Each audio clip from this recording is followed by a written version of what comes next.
오늘 하나님께서 우리에게 주신 말씀은 마태복음 6장 5절에서 8절입니다.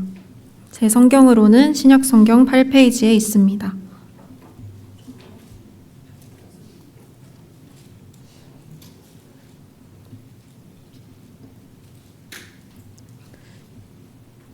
다 찾으신 줄 알고 제가 봉독하겠습니다.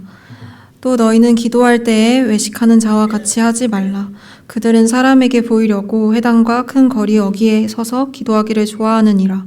내가 진실로 너희에게 이르노니 그들은 자기 상을 이미 받았느니라. 너는 기도할 때에 내 골방에 들어가 문을 닫고 은밀한 중에 계신 내 아버지께 기도하라.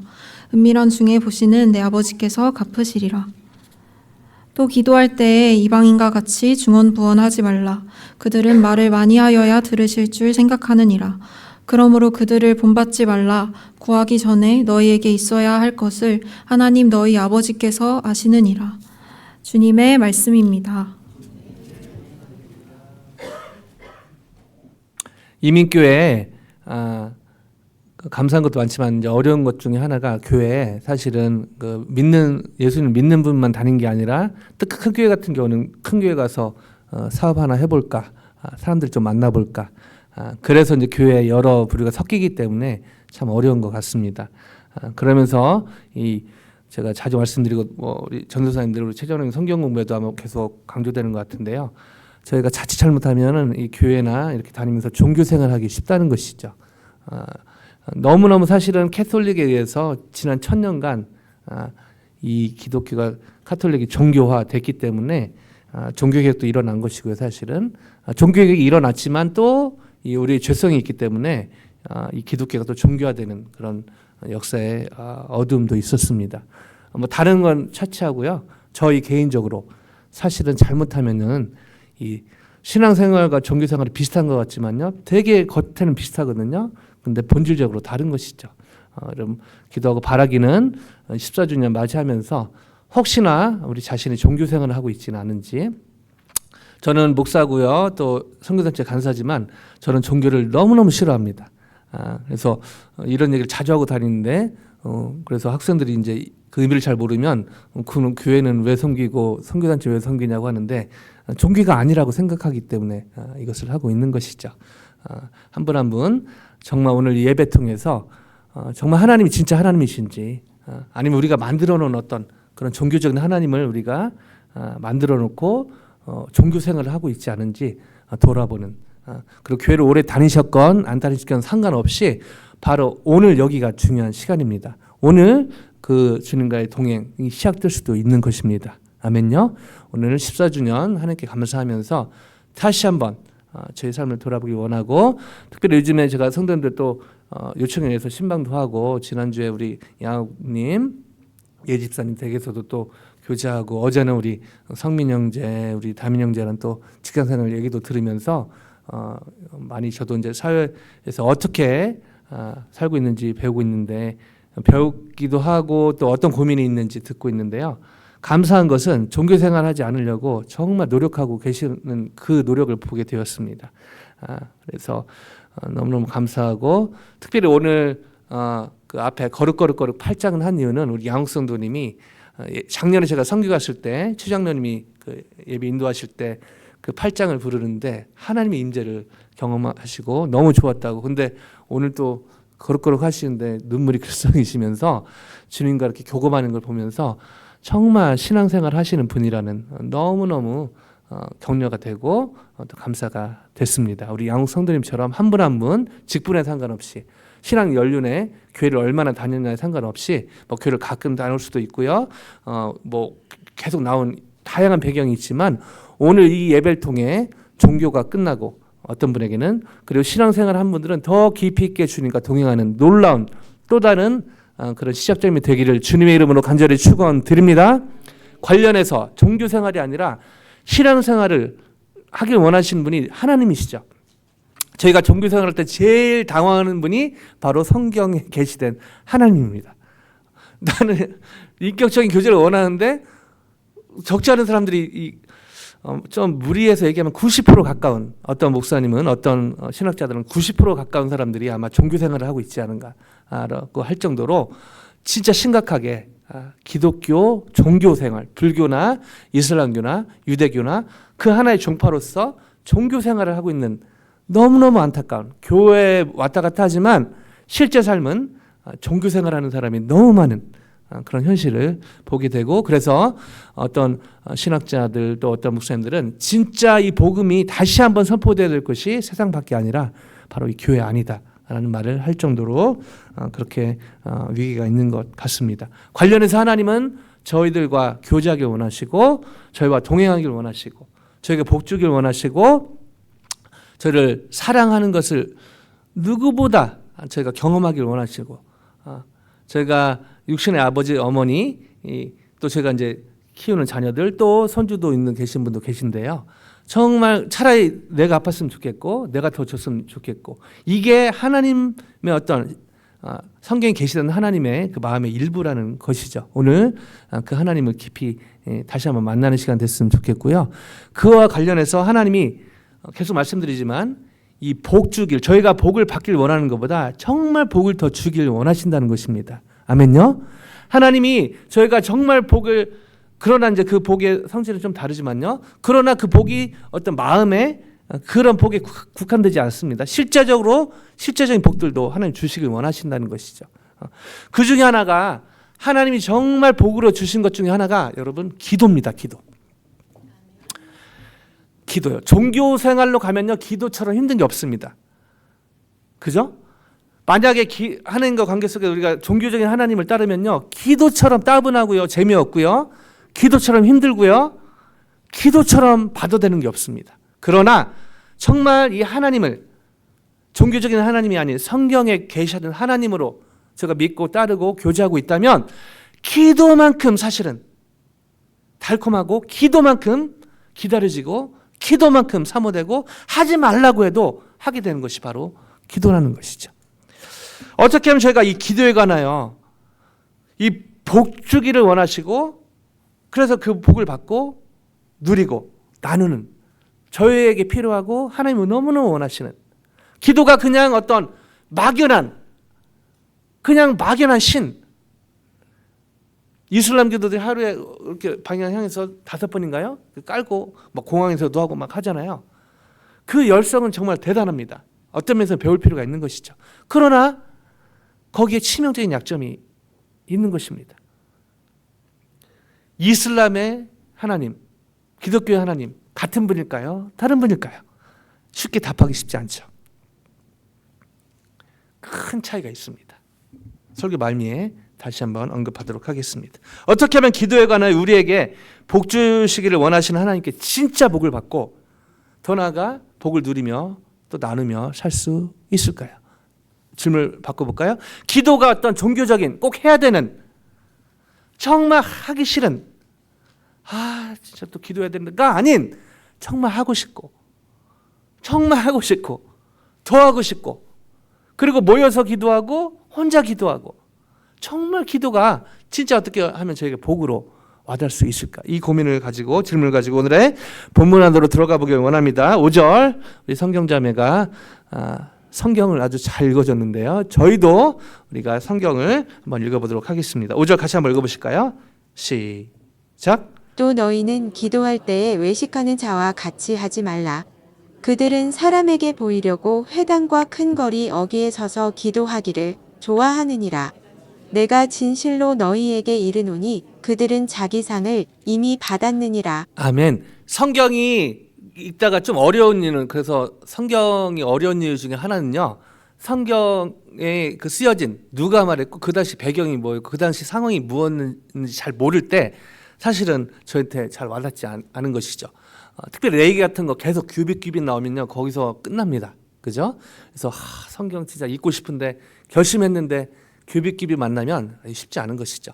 그러나 그 상황의 배경을 잘 알면요, 쏙쏙 들어오게 됩니다. 자, 이때 예수님께서 이 말씀을 하시는 이 상황의 배경을 알 필요가 있습니다. 자, 이 당시 사람들은요, 어느 때건 시간만 되면요, 그 자리에서 기도를 하는 좋은 나름대로 습관을 가지고 있었죠. 컬처가 있었습니다.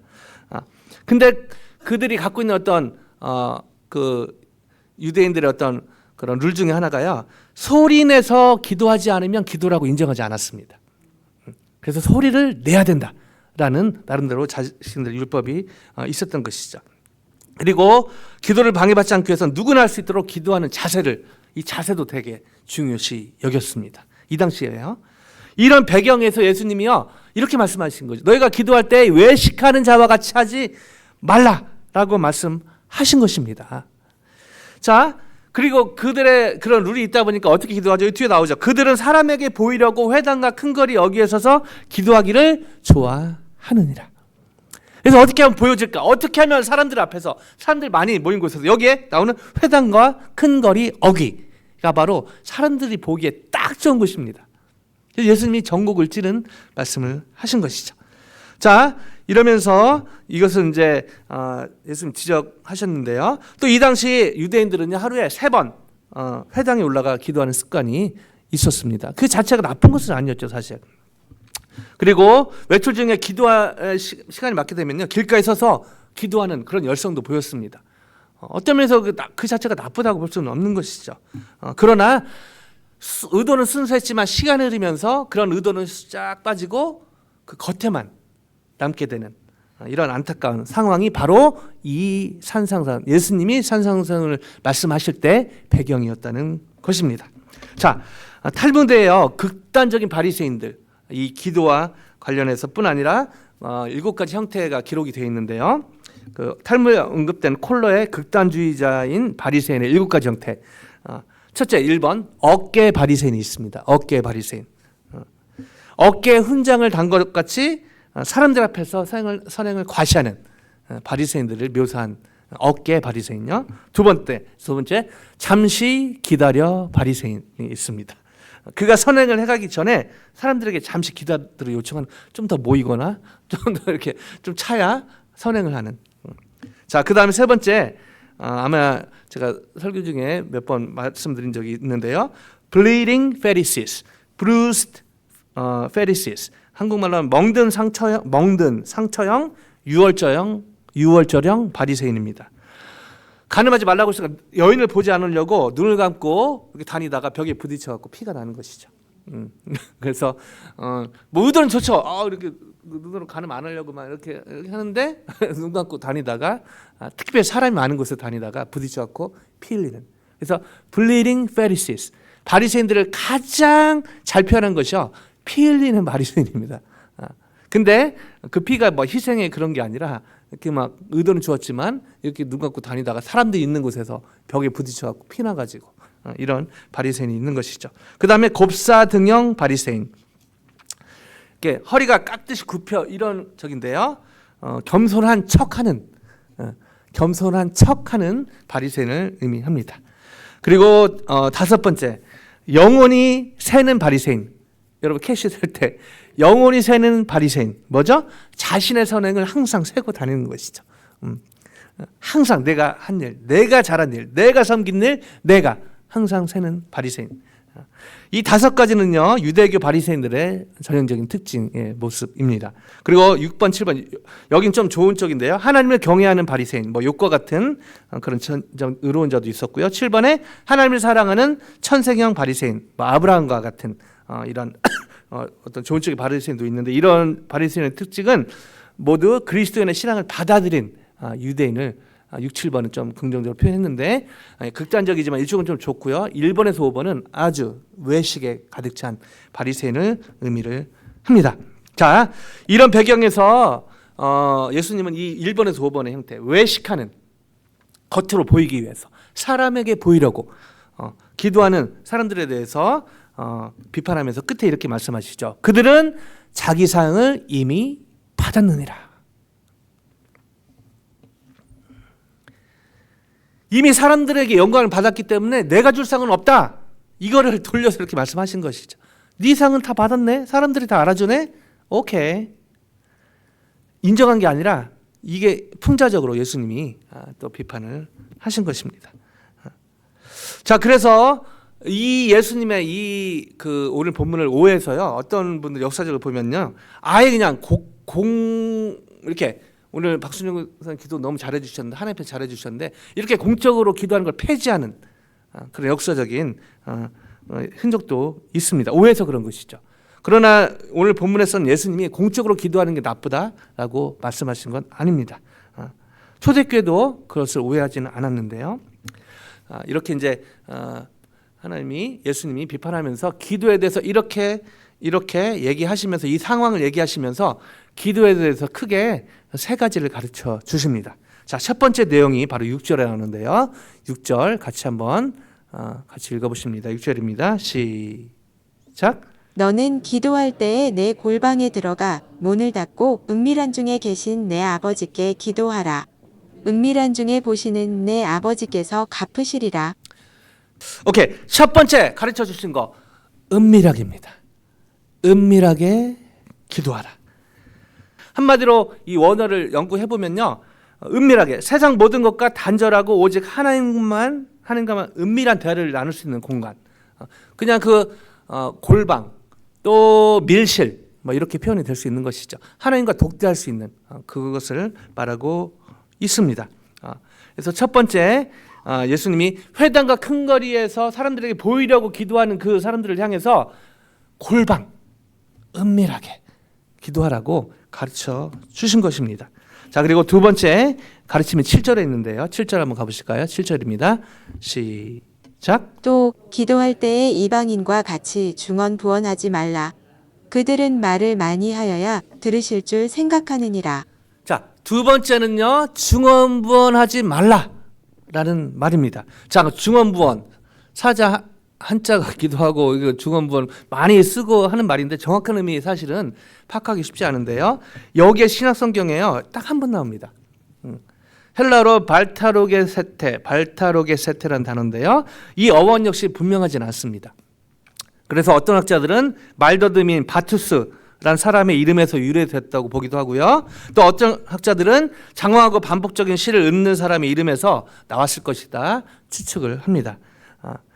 그리고 최근에 이 말이 정확하지도 그렇다고 명쾌하지도 않은 어떤 일종의 의성어에서 나왔다. 여러 학자들이 여러 의견을 내는데 그 나름대로 합리적인 그런 의견을 내지만 정확히 이거라고 얘기하기 쉽지 않은데요. 종합적으로 보면 이런 의견들을 종합적으로 보면 중언부언은 말을 잡다 할 정도로 말을 길게 끄거나 아무 의미 없는 말을 거듭 반복하는 이렇게 정리할 수가 있습니다. 그러면서 중언부언하지 말라고 말씀하시면서 뒤에 뭐라고 설명하시냐면 이방인들은 말을 많이 하여야 들을 거라고 생각하고 있는데 그게 아니다. 예수님은 이것을 가르쳐주고 계신 것이죠. 그래서 아무 의미 있는 말을 거듭 반복하는 이 중언부언하는 실제로 이방인들이 그렇게 그 당시 기도를 했기 때문에 그거 아니다. 회당과 말 어기 골방에서 그 다음에 중언부언 의미 있는 말을 그냥 뭐 방언 기도하는 거 말고요. 그냥 그 당시 이방인들이 의미 있는 말을 반복하거나 중언부언했던 그런 이방인들의 기도를 본받지 말라 하면서 이 배경이 그 유명한 예수님이 가르쳐 주신 주기도문이 이어서 뒤에 이어지는 것이죠. 그래서 이렇게 기도하라. 이것이 바로 주님이 가르쳐 주신 주기도문의 배경이 되는 것입니다. 이게 바로 세 번째 가르침이죠. 근데 주기도문은 다음 기회에 기회 되는 대로 좀 더 깊이 있게 좀 나누고 싶어서 다음 기회에 나누기로 하고요. 자, 여기서 한 가지 질문이 생깁니다. 왜 예수님은 은밀하게 그리고 중언부언 말을 많이 하여야 왜 그렇게 중언부언 잡다한 말을 많이 하거나 아무 의미 있는 말을 거듭 반복하거나 왜 이렇게 하지 말라고 하셨는가? 대충 느낌은 알겠지만 무슨 이유로? 기도는 좀 자유롭게 할 수 있는 것 아닙니까? 근데 그거에 대해서 구체적으로 하우투에서 왜 구체적으로 은밀하게 그리고 중언부언하지 말라 라고 말씀하셨는가? 그 좀 본질적인 과연 이유는 무엇인가? 한번 고민해 볼 필요가 있다는 것이죠. 왜 예수님은 기도할 때에 은밀하게 회당과 어귀에서 기도하는 자체가 나쁜 거라고 볼 수는 없잖아요. 그리고 뭐 중언부언 진짜 간절할 때는 다다다 할 수도 있지 않습니까? 그런 생각도 해봅니다. 근데 예수님이 기도할 때 은밀하게 중언부언하지 말라. 은밀하게 기도하고 중언부언하지 말라라고 말씀하신 그 어떤 본질적인 예수님의 의도는 과연 무엇이었는가? 이 의도를 성경에서 파악하는 게 너무너무 중요합니다. 왜냐고요? 성경을 문자적으로 받아들이면요, 문자적인 의미 파악하는 게 중요합니다. 근데 이렇게 될 수 있어서 그렇습니다. 베드로가 예수님이 뭐라고 하실 때 바다를 걸었고 이렇게 해서 나중에 빠지게 됐지만 이렇게 예수님 잡아 했잖아요. 여기에 만약에 문자적으로 은혜 받으면요, 실제로 역사적인 이런 경우가 있었습니다. 어떤 사람이 여기 은혜 받아갖고 실제로 강을 건너다가 죽을 뻔한 사건이 있었다는 것이죠. 다니엘의 사자굴에 던져진, 하나님의 사자 입을 막으셔서 여기에 은혜 받아가지고 실제 도모로 가서 사자 입에 손을 넣은 경우가 있었다는 것입니다. 웃기죠? 근데 말도 안 되는 일이 이 어떤 본문의 의미를 파악하지 않고, 문맥에서 그 의미를 파악하지 않고 그냥 그 사두발 서신에 보면 여자는 뭐 입 다물고 뭐 그런 거 있잖아요. 그리고 또 성경에 그 에베소서 보면 우리 아내분들이 제일 좋아하는 성경이죠. 남편들아 아내 사랑하기를 뭐 하고, 우리 남편분들이 제일 좋아하는 아내들아 남편 복종하기를. 그러니까 이런 것들이 사실은 너무 자기중심적으로 성경을 볼 때 생겨나는 문제라는 것이죠. 그리고 너무 겉에만 볼 때 드러나는 문제라는 것입니다. 자, 오늘 본문 예수님이 은밀하게, 그래서 잘못하면은 은밀한 것만 찾아가지고, 은밀한 어디가 제일 은밀한가? 거기 집착해가지고 이렇게 하기 쉬운 것이죠. 그럼 중언부언 하지 말라고 그랬으니까 이걸 또 문자적으로 받으려서 단어 공예비할 때 물론 이렇게 단어 잘 해갖고 준비하는 중요합니다. 근데 혼자 하나님 앞에 기도할 때도 막 단어 찾고 막 이렇게 잘못할 수 있다는 것이죠. 예수님이 기도할 때 은밀하게, 그리고 중언부언 하지 말라고 하신 진짜 의도는 무엇인가? 왜 이렇게 기도하라고 하셨는가? 그 예수님의 어떤 마음, 그 의도는 무엇이었는가? 이걸 파악하는 게 너무 중요하다는 것이죠. 자, 이 질문으로 좀 더 깊게 들어갑니다. 자, 6절 아까 읽었는데 제가 한번 보겠습니다. 자, 6절 뒤에 보면은 은밀하게 기도하라. 은밀한 중에, 골방에 들어가 문을 닫고 은밀한 중에 계신데 아버지께 기도하라고 말씀하셨는데, 거기서 딱 피리드 하시고 끝날 것 같았는데 그 뒤에 친절하게 예수님이 왜 그런지 설명해 주셨다는 거죠. 뭐죠? 은밀한 중에 보시는 내 아버지께서 갚으시리라. 그러니까 은밀한 중에 보시는, 사람들이 몰라줘도, 어기 회당의 사람들이 뭐 몰라줘도 털려오케이, 은밀히 보는 내가 본다. 그리고 내가 갚아준다. 여러분요, 하나님이 갚아주시면 끝납니다. 아멘요? 하나님이 갚아주시면 끝나는 거예요. 사실은 이게 너무 중요해서 지난 시간에 나눴지만 다시 한번 말씀드리면요, 여기에서 갚으시리라, 헬라어로 아포도세이소이인데 뭐 헬라어 무슨 뜻 까먹어도 됩니다. 의미가 중요하죠. 그에 합당한 양을 어김없이 되돌려 준다는 의미입니다. 그에 합당한 양을 어김없이 되돌려 준다.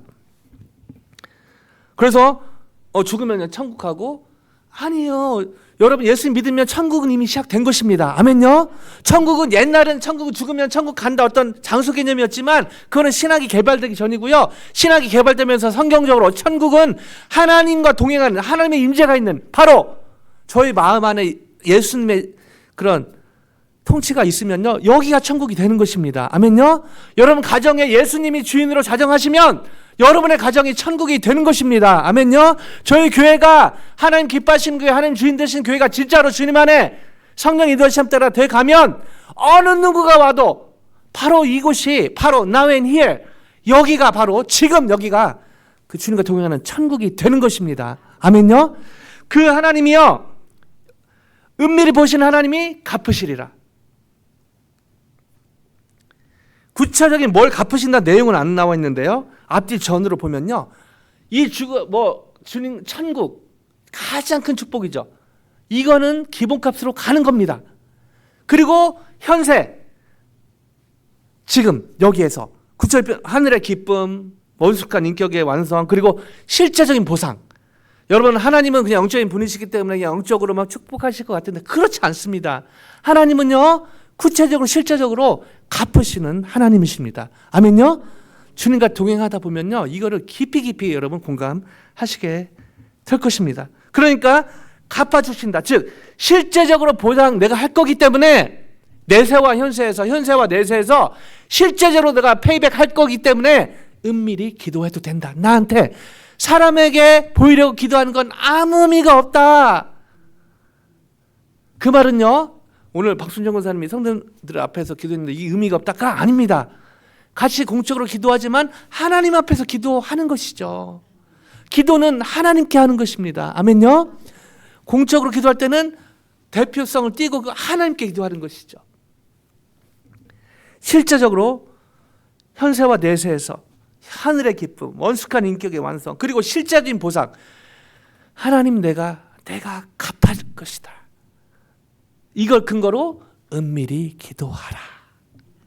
여러분요, 하나님 갚아주실 걸 은밀히 보시고 실제로 갚아주신 하나님 경험하면요, 은밀히 기도하는 게 너무 재밌는 거죠. 너무 기다리는 것입니다. 그리고 은밀한 기도는 꼭 은밀한 어떤 곳에 가서만 하는 게 아니라 여기에서도 은밀하게 기도할 수 있는 것이죠. 여러 사람이 모였지만 여기에서도 주님과 그 하나님 시선을 하나님께 맞추고 기도하면요, 그게 은밀히 기도하는 것입니다. 하나님 앞에 기도하는 것이죠. 아멘요? 아멘요. 자, 이게 지난 시간에도 구제도 비슷한 맥락으로 내가 갚아줄 거니까 은밀하게 하라고 하셨는데요, 기도는 마찬가지인 것이죠. 근데 기도와 관련해서 예수님이 하나 덧붙이십니다. 8절인데요. 8절 같이 한번 읽어보실까요? 8절요. 시작.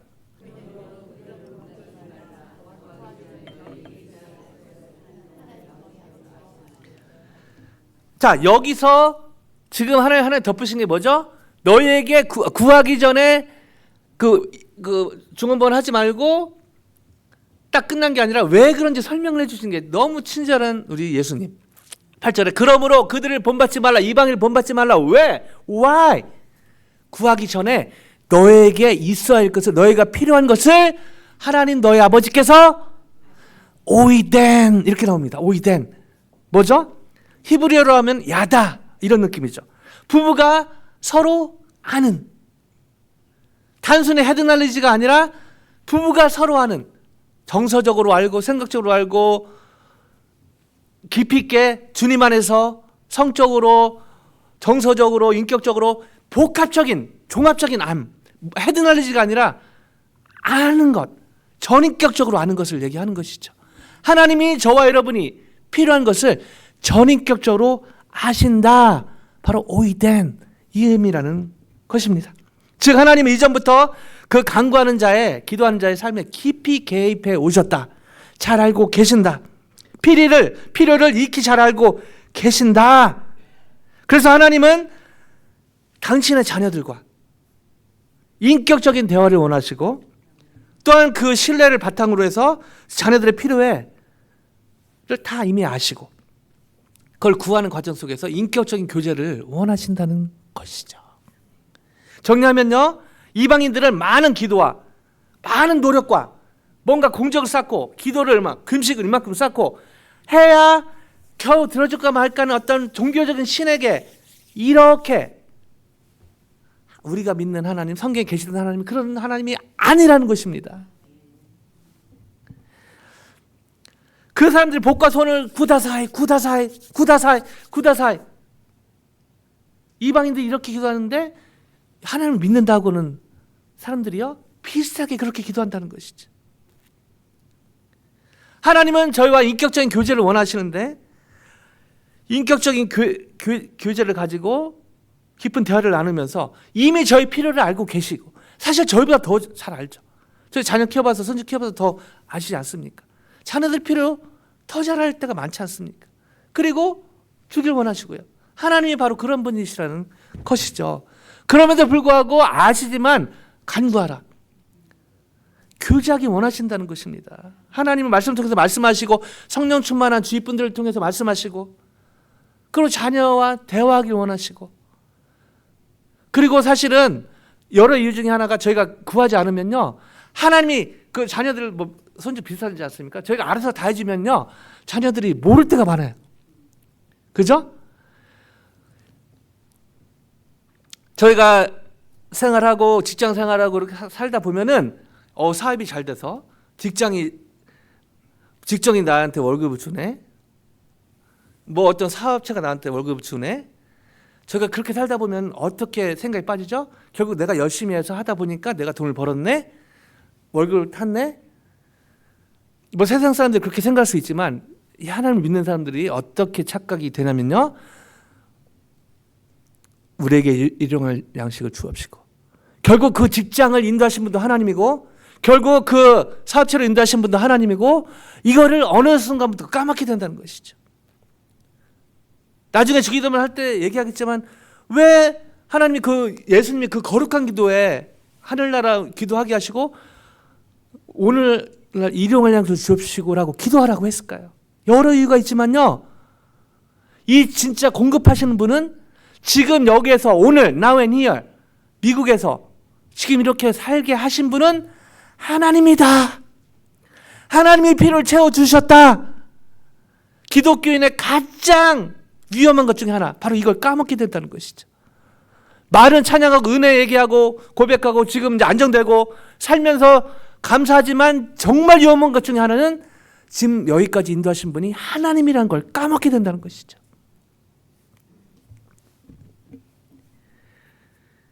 왜 예수님은 기도할 때 은밀하게 그리고 증언부언하지 말라고 하셨을까요?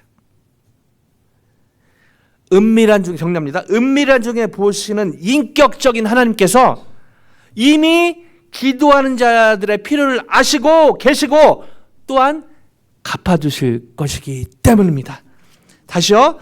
은밀한 중에 보시는 인격적인 하나님, 이 단어가 중요합니다. 인격적인 하나님이요, 이미 기도하는 자들의 필요를 아시고 또한 갚아주실, 이 갚다는요, 예수 믿으면 천국 가고 너무 귀한 복이지만 기본값으로 가는 것입니다. 플러스 현세 다양한 실제적인 복을 포함하는 것이죠. 하나님이요 반드시 갚으실 것이기 때문입니다.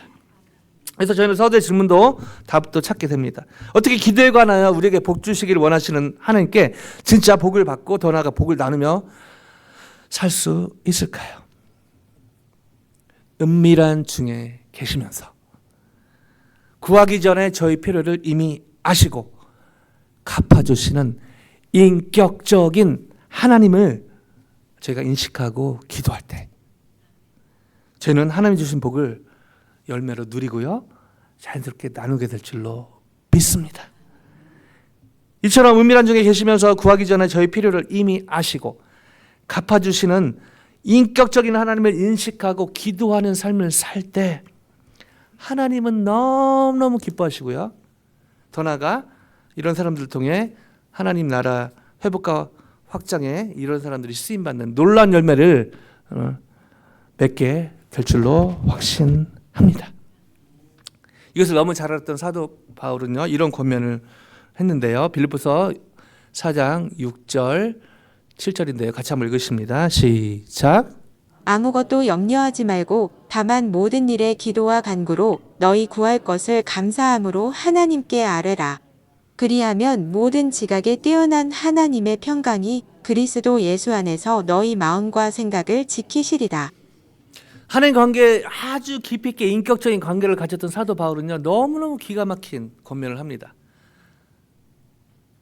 아무것도 염려하지 말고. 여러분 성경에요, 염려하지 말라, 두려워하지 말라, 이것도 전문적으로 또 세 분이 있어서 얼마나 감사하죠. 무려 365분이 나옵니다. 어떤 의미죠? 제가 눈 뜨면은 염려할 걸, 두려워할 걸 주님이 너무 잘하신다는 것이죠. 그래서 눈 뜨자마자 제일 먼저 해야 될 것, 물론 아침에 일어나서 이 질문이 너무 중요해서 제가 수련회나 뭐 갈 때 대학생들 성경공부도 물어보는데, 아침에 제일 먼저 해야 될 것, 눈 떠야 된다. 눈 떠야 되죠. 눈 뜨기 전에 뭐 기도해야 된다. 기도하기 전에 아무것도 염려하지 않는 것입니다. 아멘요.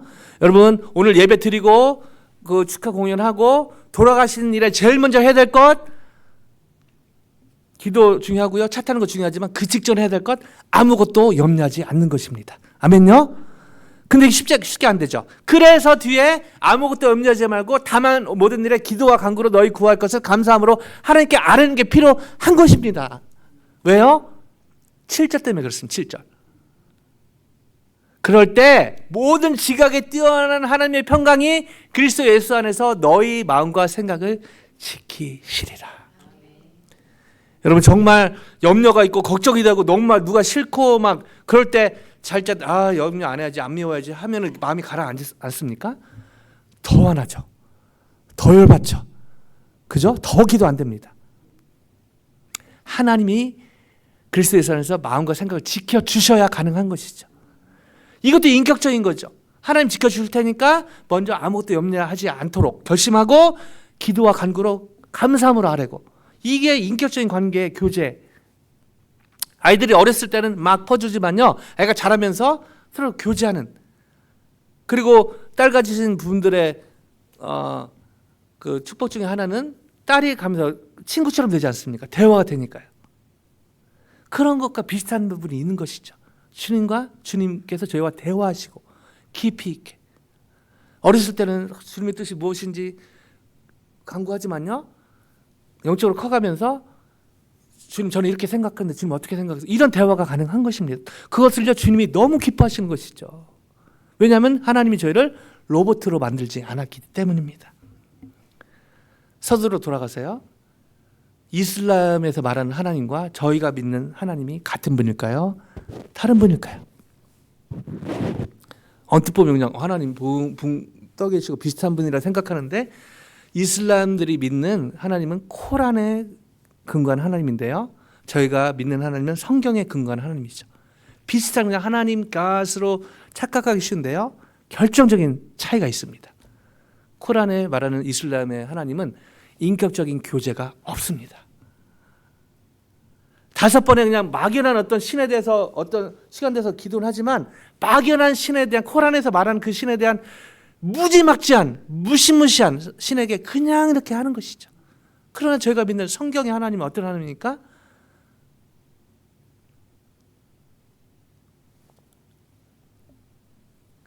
이 세상에 사랑할 사람이 바로 여러분 한 사람밖에, 형규 친구 하나밖에 없는 것처럼, 우리 박은서님 한 분밖에 없는 것처럼, 임정은님 집사님 한 분밖에 없는 것처럼, 여러분 한 분 한 분 살리기 위해 하나밖에 없는 독생자를 십자가에 되어 주신 분이십니다.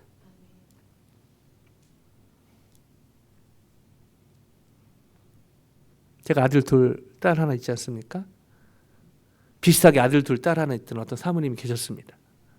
저한테 한번 말씀드렸는데요, 가정에 상황이 있어서 큰 집에 자녀가 없어서 그 아들을 좀 달라고 입양해서 보내달라고, 미국에 사신 분인데 보냈다고 합니다. 안 보내려고 그랬죠. 근데 기도하는데 계속 하나님이 마음을 주셔서 순종을 한번 보냈는데요, 이 사모님 만날 때마다 그래서 제가 눈빛을 잊을 수가 없어요. 수년이 지났는데도 그 아들 생각하면 눈이, 아들 보냈는데 매일 너무 생각나고, 그리고 그 아이가 어려서 갔기 때문에 이제 커가면서 엄마를 잘 못 알아본다. 하나님이 하나밖에 없는 동생자를, 우리 양호님을 살리기 위해서, 우리 박혜선님을 살리기 위해서 그렇게 보내셨는데, 시간이 흐르면서 저와 여러분은 그 독생자를 보내신 하나님을 가물가물 못 알아보지는 않고 있습니다.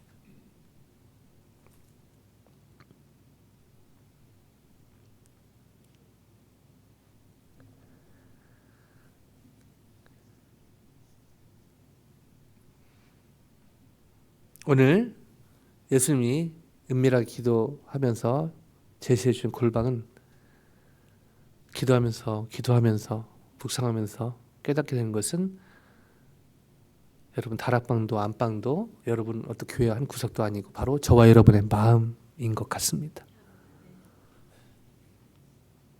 저의 골방을 찾으시는 하나님, 저의 마음 중심을 찾으시는, 저의 마음 중심의 안방을 찾으시는 하나님, 하나밖에 없는 독생자를 저와 여러분을 위해서 십자가에 달리게 하셨고, 그런데 그 하나 둘 중에 한 아들을 하늘에 보내고 한국에 보내고 말할 때마다 눈물 글썽이는 그 사모님의 눈망울이 하나님의 눈망울이 아닌가 그런 생각을 해보게 되고, 그 한국에 어려서 가서 아무것도 모르는 그 아들이 저의 모습은 아닌가 그런 생각을 해봅니다.